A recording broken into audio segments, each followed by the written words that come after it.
Hi, my name is Sai Rohit of registration number 18BC90. I am from A2 slot of serial number 70.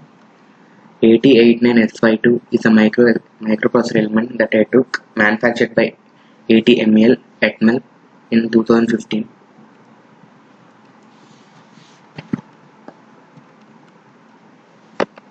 Now I am gonna tell you the block diagram of the microprocessor control that I have used and also the internal diagram of each and every block. 8089SY2 block diagram.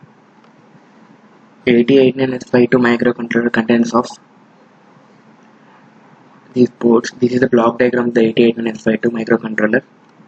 It contains of LCD, LEDs, output select, reset, parallel, interrupt select.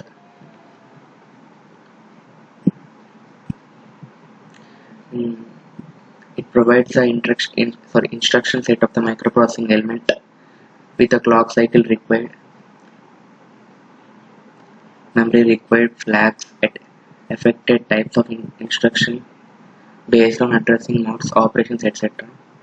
Clock cycle and instructions required. It is the microcontroller 8089SY2 clock cycle that I am showing. The special function registers. The special function registers SFRs are registers used by the CPU and peripheral functions to control the operation of the device. The special registers can be classified into two sets. The special function registers associated with the core functions are described in this section.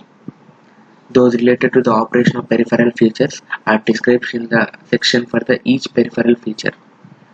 Now I am showing the special function registers associated with the core functions. Those are AC, the instruction set ADR11, ADDR16, and these are the core functions of the core function set. Like I told you, the special function registers that are related to core functions, and it can show the mnemonic instruction description hashtag bytes for cycles, hashtag for cycles, that is ATM 88 and S52. This is the auxiliary register.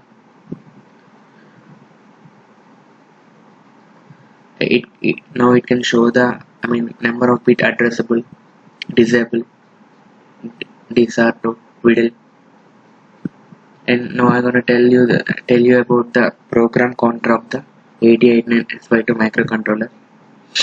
The Atmel 8089SY2 is an 8051 based full static CMOS controller with 3-level programming memory block, 32 input-output lines, 3 timer counters, 8 interrupt sources, watchdog timer, 2 DPTRs, 8K flash memory, 256 byte on-chip RAM.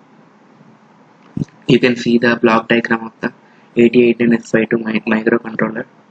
The program counter. The block diagram is shown in the above, and you can show the time. You can see the time counter P3 to 4, P3 to 5, time counter 1 to 3, CPU serial port, external interrupt, external input 1.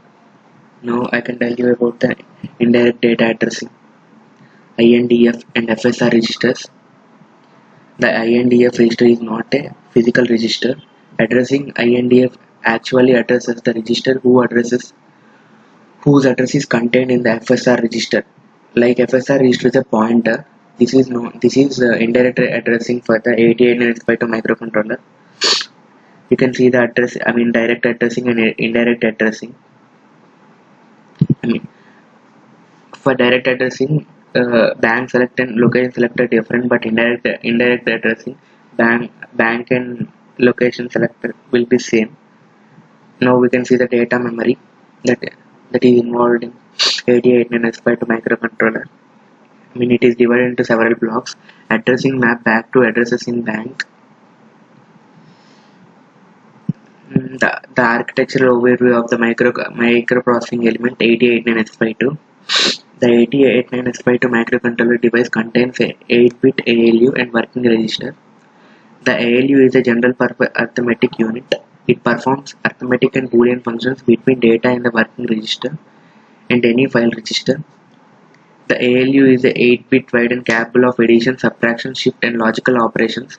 Unless otherwise mentioned, arithmetic operations are two complement in nature. The two operand instructions, typically one operand is W, working register, the other operand is either a file register or immediate constant. It's single operand instructions. The operand is either the W register or a file register. The fast access register file concept contains 32 into 8-bit general purpose working registers with a single clock cycle access time. This means that during one single clock cycle, one arithmetic logic ALU operation is executed. The two operands are output from the register file. The operation is executed and the result is stored back into the register file. In register pointers for data space addressing, enabling efficient address. Sorry for the inconvenience. Okay. Enable efficient addressing calculations. One of three address pointers is also used as address pointer for the constant table loop up function. These added function registers are the 16-bit X register, Y register and Z register. The ALU supports arithmetic and logic functions between registers or between constant and a register. Single register operations are also executed in the ALU. The above figure shows the 8089S5 one AVSR RISC microcontroller architecture. In addition to the register operation, the conventional memory addressing modes can be used on the register file as well. This is enabled by the fact that the registered file is assigned the lowest 32 lowermost data space addresses, allowing them to access as to they were ordinarily memory locations. The input-output memory space contains 64 addresses for CPU peripheral functions as control registers. And as the input-output function, the memory input-output can be accessed directly. Now I'll correlate the microprocessing element architecture with architecture discussed in module 1. The 8089S51 family of microcontrollers has a host of such features intended to maximize system reliability, minimize cost to elimination of external components, provide power-saving operating modes, and offer code protection.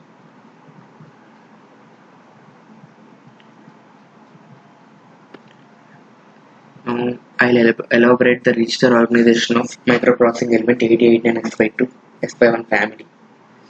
8089S51 memory is organized into program memory and data memory. For the 8089S51, a paging scheme is used. Program memory pages are accessed using one status register bit. The data memory banks are accessed using the file select register FS. Now you can see the 80C51 program memory. 60K bytes external, 4K bytes external, 64K bytes external. The data memory is composed of registers or bytes of RAM. Therefore, data memory for a device is specified by its register file. The register file is divided into two function groups: special function registers and general function registers. You can see there. You can see the register organization of the microprocessing element INDF, addressing back-to-back addressing bank. Now I'll explain the type of algorithm used in calculation, sign calculation. Start AMQ count, M for divisor, Q for dividend, count for R, A for 0. Now shift left, A to Q.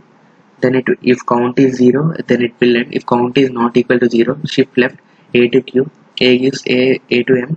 If A less than 0, then it will take no. Then if A greater than 0, it will take yes. And the commands use Q naught equals to 1. If Q naught equals to 0, then A gives A divided by M. Then count gives count minus 1. If count is equal to 0, it ends. Then at last count is not equal to 0, it ends. then it is given as quotient is equal to q and remainder is a. The Booth algorithm for multiplication, the same algorithm explained in the multiplication. I mean, in a different way. Two complement multiplication Booth algorithm. Same. A for start, a equal to 0, q1 is a quotient, m is the multiplicand, q is multiplier, count o. Same, if count o is equal to 0, then it will directly end the process and it will resume as same. To find what type of control logic unit used in correlated performance with the type of control unit in module 3 in COA syllabus. The control unit CU is digital circuit contained with the processor that coordinates the sequence of data movements into, out of, and between a processor's many subunits. The result of these routed data movements through various digital circuits within the processor produces the manipulated data expected by a software instruction.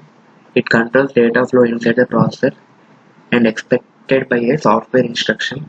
It controls data flow inside the processor and additionally provides several external control signals to the rest of the computer to further direct data and instructions from processor external destinations. The logic of the control unit is specified by a microprogram. A microprogram is also called firmware, midway between the hardware and the software. It consists of one or more micro operations to be executed. The information about the micro instruction can be executed next. The micro instructions are stored in the control memory. The address registers for the control memory contains the addresses of the next instruction that is to be read. The control memory buffer registers receive the micro instruction that has read. A micro instruction execution primarily involves the generation of desired control signals and signals used to determine the next micro instruction to be executed. The sequencing logic section loads the control memory addresses register. It also issues a read command to control memory.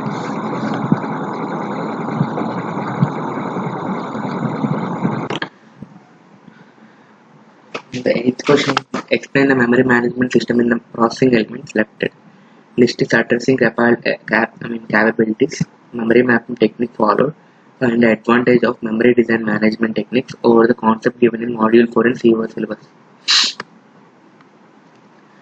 Memory management is a functionality of an operating system which handles or manages primary memory and moves process back and forth between main memory and disk during execution.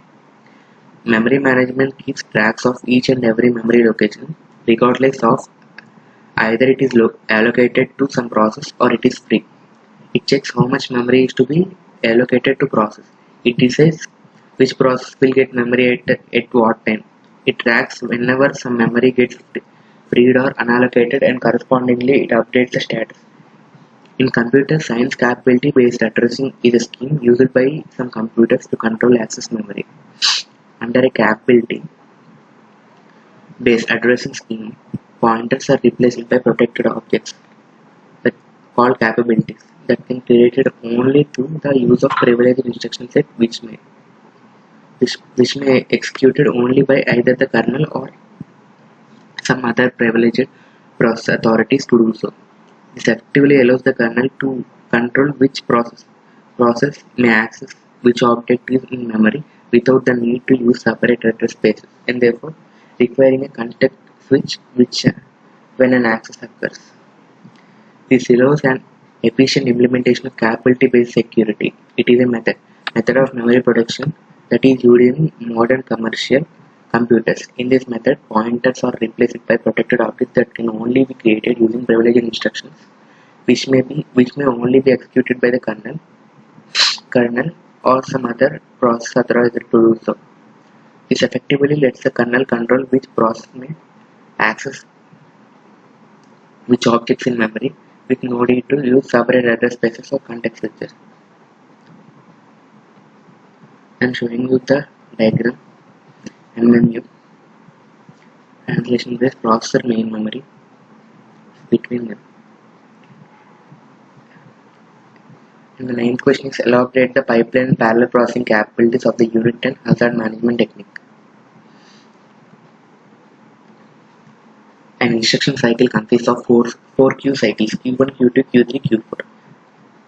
The instruction uh, the instructions parallel and executed are pipelined such that fetch takes on one instruction cycle while decode and execute tasks another instruction cycle.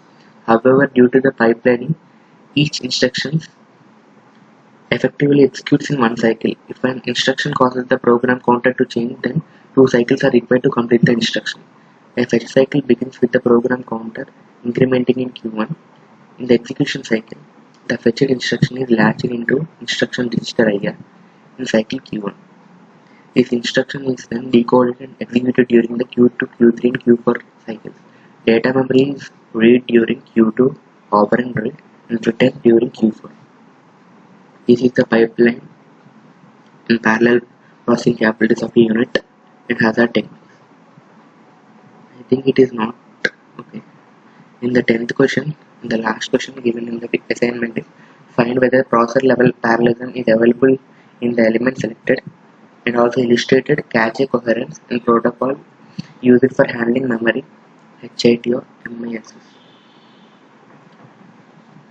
The directory maintains the state of each memory block. Each block can be in one of three states: invalid, shared, and exclusive.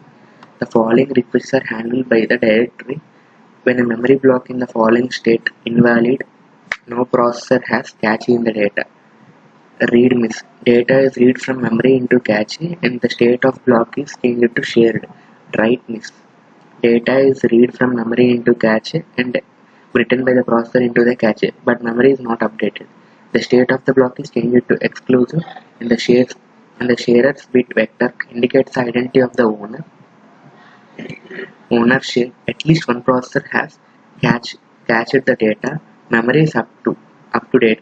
A read miss. Data is read from memory into the cache and the requesting processor is added to the sharer's bit vector.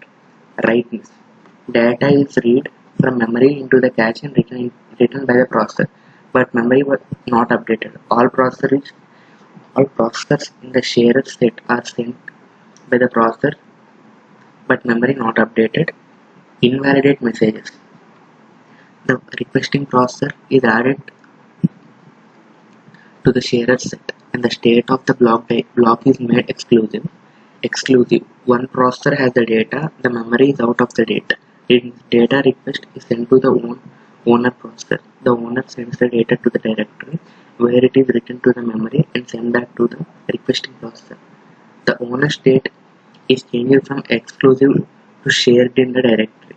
It still contains a readable copy and the requesting processor is added to the sharer set. Data write back. The owner is replacing the block and write it. The memory is updated. The sharer set is empty and the state of block changes into invalid. Write. The block gets a new owner. A message is sent to the old owner which sends the value of the block to the directory. From there it is sent to the requesting processor. The sharer's bit vector is set to identify the new owner after removing the old one and the state remains exclusive with all the directory protocols. You have to be aware that since communication is not an instant and can vary from node to node, that is a risky and there are different views of memory at some time instances. These race conditions need to be understood and addressed by the designer. This is my digital assignment.